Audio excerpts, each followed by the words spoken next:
لیکن آج جو ہے وہ بیسٹ سلمان صفدر ان کے دلائل دے رہے تھے. دلائل کل بھی چلیں گے, کل تک ملتوی ہو گئی ہے, لیکن موسٹ پروبیبلی چانسز ہیں کہ جس طرح کل مطلع نہیں ہوئی نا, اسی طرح یہ جمعے سے پہلے جمعے, یہ فرائیڈے, اس سے پہلے اگر ڈیفنس کے جو وکیل ہے راجہ رضوان عباسی صاحب, عدالت نے انہیں کہا کہ آپ 1-2 دن میں اپنے جو ہے نا وہ ڈرائل دیں, اگر انہوں نے مکمل کر دیے تو جمعے سے پہلے یہ بھی سزا ان کی سسپینڈ ہو جائے گی. صحیح. سابق وزیر اعظم عمران خان کے, شاہ محمود قریشی, دانوں کی سب سے تگڑا کیس سائفر والے, سب تگڑا نہیں ہے, جعلی کیس ہے, بوگس کیس ہے, یار سب کو پتہ ہے, لیکن وہ تو سب سے تگڑا ہی کہتے ہیں نا. کون تگڑا کہتا ہے؟ اور جو اس کی میں دفعات لگائی گئی تھی اس کا تو وہ تو انہوں نے دہشت گردی والی بھی لگا لی تھی. اور جی میں یہی کہہ رہا ہوں مول صاحب, اس میں جو دفعات لگائی تھی تو وہ سپریم کورٹ نے اس کو, جسٹس عطر اللہ, جسٹس منصور شاہ نے اس کو تو اس کے بخی ادھیڑ کے رکھ دیے تھے. وہ تو سارے ملک نے دیکھا تھا, وہ تو ضمانتیں بھی منظور ہو گئی تھی, وہ سب کو پتہ ہے. تو یہ جس طرح ٹرائل ہوا یہ بھی ساری دنیا کو پتہ ہے. ہاں 342 کے بیان میں انہوں نے کہا, میں نے 342 کا بیان ادھر شروع کیا, جیسا اٹھ کے باہر گئے, جیسا آئے انہوں نے بیان نہیں سنا, انہوں نے آگے آتی سزا سنا. شاہ محمود قریشی کا اندر پڑا رہا, انہوں نے کہا میرا بیان تو سنو, انہوں نے کہا میں تمہیں 10 سال سزا دیتا ہوں, انہوں نے کہا 10 سال سزا دیتا ہوں جناب.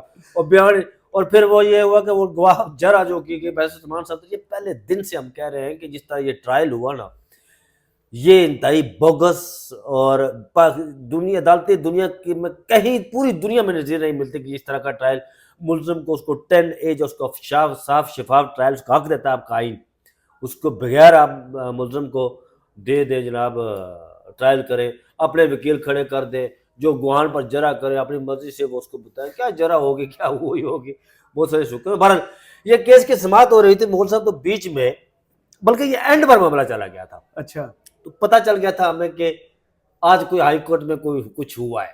اچھا, یہ کچھ پتہ ہو چل گیا, کم پہ گیا. تو اینڈ پہ جب انہوں نے کہا کہ اسلام آباد سے جسٹس عامر فاروق جو چیف جسٹس ہے اسلام آباد ہائی کورٹ کے, انہوں نے اینڈ پہ سب سے آخر پہ کہا, جب وہ کیس کی سماعت ہو رہی تھی تو مطلب مکنے والی تھی سماعت, آپ نا یہ اچھا, مکنے والی, ختم ہونے والی تھی, انہوں نے کہا, بلکہ وہ سماعت ختم ہونے سے آخری جملہ تھا مکنے سے پہلے, انہوں نے کہا یار یہاں اگر کسی نے خط لکھے اور خط میں جو ہے نا وہ پاؤڈر, انتھراکس پاؤڈر لکھا ہوا تھا, لکھا ہوا کے رکھا ہوا تھا, یہ بہت زیادہ خطرناک چیز جو ہے نا وہ آپ نے دیکھی ہے. وہ یہ ایک طرف سائفر, دوسری طرف آپ دیکھیں جو ماحول ملک میں چل رہا ہے کہ 6 ججز نے خط لکھا ہوا ہے کہ ان کے ساتھ جو سلوک ہو رہا ہے, سپریم کورٹ نے اس پہ سو موٹیو لیا ہوا ہے. اس پوری ایپیسوڈ کے دوران اب خط آ جاتا ہے.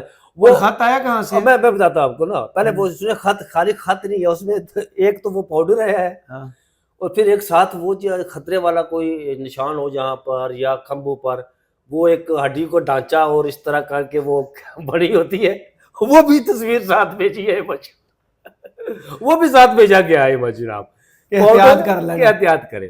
دیکھیں خط کا جو ہمارے سامنے خط ہے تو میں نے بڑا باغور اس کا مشاہدہ کیا. وہ صافی ہے, صافی تو خبر جو پترکار ہوتا ہے وہ پیچھے جاتا ہے خبر کے. یار اچھا میں نے دیکھا کہ وہ خط اس طرح اٹھا کر دیکھا, یہ جو ٹیشو ہے نا جی, ٹیشو دیکھیں یہ بالکل وائٹ ہے, اس خط کا جو انویلپ ہے نا وہ وائٹ ہے. اس کو اگر تھوڑا سا استعمال کریں نا آپ ایسے تو اس پہ کہیں نہ کہیں شکنے پڑ جائیں گی, شکنے, داغ دبا کوئی پڑ جاتا ہے. لیکن بالکل کنوارا خط, وہ بالکل کنوارا خط, اس کے ایک انویلپ پہ ایک نشان بھی نہیں. اچھا وہ 8 کے 8 جس کو لکھا گیا وہ سب کے ایک جیسے, کہیں بھی کوئی شکر بھی نہیں پڑی اس پر, کہیں اس پر بندے لکھ کے ایک ہی جگہ رکھ گیا, ہینڈ رائٹنگ ایک اس کا. اچھا ایک وہ نئی اب ریشم آ گئی اب مارکیٹ میں, یہ ریشم پتہ نہیں, پہلے ایک بہت بڑا المیہ تھا ریشم کا خط آیا, پہلے ریشم کا خط, پہلے وقار تو یہاں پر پہلے وہ بھائی ہوتے تھے کہیں, وہ کہتا بھائی بہن کے بھائی مار گئے اسے, پہلے یہ ہوتا تھا. پھر بیچ میں وہ عظما آیا, عدالت پتہ نہیں عالیہ آئی, اب ریشم آ گئی. اب ریشم ڈھونڈنے کے لیے ریشم کون ہے, یہ ایک نئی کہانی آ گئی نا. وہ پتہ چلا ریشم, اچھا اس پر خط پر جو ایڈریس ہے وہ لکھا ہوا جناب چیف جسٹس اسلام آباد ہائی کورٹ جسٹس عامر فاروق, کانسٹیٹیوشن ایوینیو G5 اسلام آباد.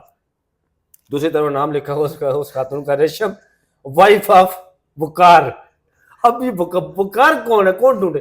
اچھا مغل صاحب یہ بڑی سیریس بات ہے. ہم اس کے مذاق میں کر رہے ہیں, یہ بہت نہیں آپ ہی سیریس کر رہے ہیں, بات ہے, میں تو دیکھ رہا ہوں, انجوائے کر رہا ہوں. بہت سیریسنیس یہ بات ہے. دیکھیے خط کب پوسٹ ہوا تھا, کوئی اس کا ریسرچ؟ سر یہ خط آج ہی پوسٹ ہوا ہے, ٹی سی ایس یہ سرکار کے ڈاکخانے سے پوسٹ ہوا ہے. مجھے یہ لگ رہا ہے کہ یہ خط کہیں ادھر G657 اپارا سے اپارا میں نا, یہ نہیں یہ اپارا میں نا یار ہائی کورٹ کے قریب سے کی ہوا ہے نا, ایک دن میں چلا گیا. اپارا ہے نا جی, ڈاکخانہ اپارا ہی ہے نا, پوسٹ آفس میں پوسٹ آفس, وہاں سے وہ خط جو ہے وہ پوسٹ ہوا ہے. اور 30 روپے کا اس پر ٹکٹ ہے جی مغل صاحب, 30 روپے کا ٹکٹ یار, اتنا عام خط اب چیف جسٹس کو لکھ رہے ہیں اور 30 روپے کا ٹکٹ سرکار کے پوسٹ آفس سے گیا ہے. اب دیکھیں پھر چیف جسٹس نے کہا جی کہ ہم ایف آئی آر کاٹنے کا حکم دے دیا فوری طور پر. وہ ٹیم بنائی گئی جو اس سے ریلیٹڈ تھی کہ ایکسپرٹ لوگوں کو بلایا گیا, تو ایف آئی آر اور اشتعال دہشت گردی کی دفعات لگانے کے حوالے سے خط پر خط نہیں, ہاں ایف آئی آر کاٹی جائے اور اشتعال دہشت گردی کی دفعات لگانے. 6 جج جانے تھے, یہ پاؤڈر والے نہیں یہ پاؤڈر رہے تھے, 6 جج رہے تھے, پاؤڈر رہے تھے. آپ نے جس طرح بیان کیا نا, لگ رہی ہے ججیں سے کاٹ دو. لیکن میں مول صاحب جب انہوں نے یہ کہا نا کہ ایف آئی آر کاٹنے کا حکم دیا کہ ان میں اشتعال دہشت گردی کی دفعات بھی ڈال دی جائیں, یا ریشم یا وقار کو پکڑیں گے نا آپ, ہاں کوئی بھی ریشم یا وقار جو بھی ہوا بالکل پکڑنا چاہیے, اس کو پکڑنا چاہیے. لیکن یہ مغل صاحب میں یہاں پر جب وہ یہ کہہ رہے تھے تو مجھے وہ 9 مئی والی ایف آئی آر کا واقعہ یاد آ گیا. اچھا وہ کیا تھا یار 9 مغل صاحب میں جتے نا کرونا 9 واقعہ میں نے پوچھا, مجھے انسیڈنٹ تو یاد ہے نہیں. ایف آئی آر شیشے لگے کس توڑے سے, میں تو نہیں توڑے یا تسا تو نہیں توڑے جی, راداری برانچ نے وہ سی سی ٹی وی فوٹیج لگا سی, تسی تے میں تے نہیں غائب کیتا اتھوں جی, کی پتا جی, میں تو انہیں جاندا بھی نہیں. اور جنہ غائب کیتا سی انہاں دے خلاف جی ایکشن کیا لیا ہے ہائی کورٹ نے اس خط کے بعد؟ میں یہی کہہ رہا ہوں, جس طرح راداری برانچ میں 9 مئی کو شیشے توڑے گئے تھے, C C T V footage camera ہوا, وہ چوری ہوئی تھی کیمرہ کی, سی سی ٹی وی کا کیمرہ, اور اس کے علاوہ توڑ پھوڑ ہوئی تھی, کمپیوٹر سسٹم ہیک کیا گیا, وہاں سے اٹھایا گیا تھا. تو اسلام آباد ہائی کورٹ کے چیف جسٹس نے فوری طور پر توہین عدالت اور ایف آئی آر کاٹنے کا حکم دیا تھا ان نامعلوم لوگوں کا چوری کے مقدمے میں. اسی طرح آج بھی فوری طور پر ایف آئی آر کاٹنے, اس ایف آئی آر کا پتہ نہیں ہے کہ کٹی ہے یا نہیں کٹی ہے, اور آج بھی ایف آئی آر کاٹنے کا حکم دیا گیا, لیکن پتہ کہ کٹے گی یا نہیں کٹے گی. سب نے ریسیو کر لیا تھا ہاتھی, خط کھولا صرف جو ہے عامر فاروق صاحب نے ہے اور چیف اپنے جسٹس محسن اختر کے, باقی سب ججوں کے نام اس طرح لکھے ہوئے ہیں, ایک جیسے وائٹ انویلپ, پاؤڈر ایک جتنا ہی, پاؤڈر ایک جتنا رکھا ہوا, کوانٹٹی ایک جتنی ہے, کوانٹٹی چلیں ادھر تو فرق نہیں کیا, اور ایک جیسی ہینڈ رائٹنگ, اور پیچھے جو لکھا ہوا ہے ریشم وائف آف وقار, وہ بھی ایک جیسا. یا نہیں اور کل دیکھیں کل سپریم کورٹ میں سماعت بھی ہے انہی ججز کی, لیکن مجھے لگ رہا ہے یہ کل مدعا وہاں اٹھے گا سپریم کورٹ, ضرور اٹھے گا.